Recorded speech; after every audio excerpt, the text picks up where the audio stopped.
पुराणे bus stop ते रसूल आबाद वाले रोड ते ट्रैक्टर जो चंगचीअ खे टक्कर लगण जे नतीजे में مسمات ميما خاتون چانڊيو ऐं معصوم نياڻي زويا ٽريڪٽر जी ڇيڀاٽڻ सबब फौत।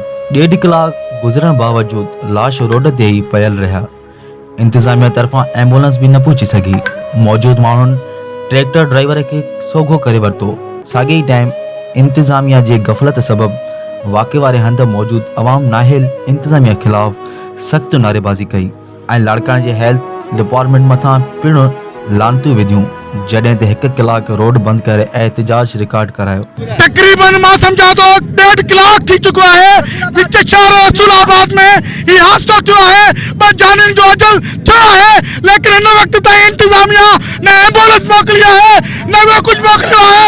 मां लानत तो का अरे इंतजामिया ते लख लानत है एमएस लारकाना ते मेयर लारकाना ते डिप्टी कमिश्नर लारकाना ते लख लानत है इन वक्त एम्बुलेंस मोकलता हूं। जी नाज़रीन ही हिकिड़ो नंढड़ो ॿार असां सां गॾु मासूम बीठो आहे जेको उन वक़्तु मौजूदु हुयो हिते मज़ूर आहे बंजू पियो ढोए। अचो त इन मामले बाबति तफ़सील वठूं था नंढड़े खां।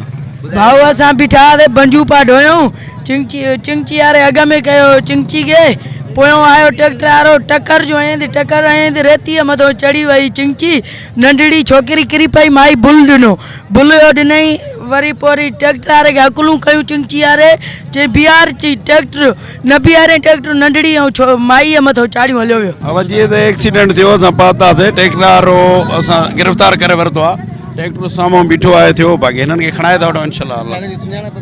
सुञाणप लाशन का बि का लेडीज़ आहे हुन में अलाह तव्हांखे न केॾे को कार्ड वग़ैरह असांखे न मिलियो आहे अञा बाक़ी हो गिरफ़्तार करे अंदरि असां बीहारियो आहे गाॾी साम्हूं बीठी आहे न उहो अची बि थी मैसेज हलायो आहे इंशाल्लाह अचे थी एम्बुलेंस अचे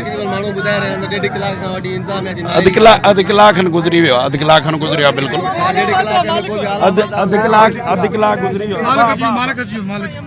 हा अधु कलाक गुज़री वियो आहे अची वेंदो इंशाल्लाह अचे थी एम्बुलेंस पे अची वई आहे मुआफ़िज़ साहब बिल्कुलु मां हलायो मैसेज अचे थी मुआफ़िज़ साहब अची वियो आहे। ईदीअ खे ख़बर ॾियण बावजूद भी 1.5 कलाक उस ते लाश पया रहिया।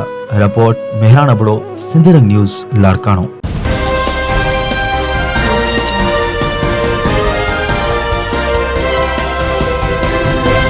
सिंधरंग न्यूज़ वेब टीवी।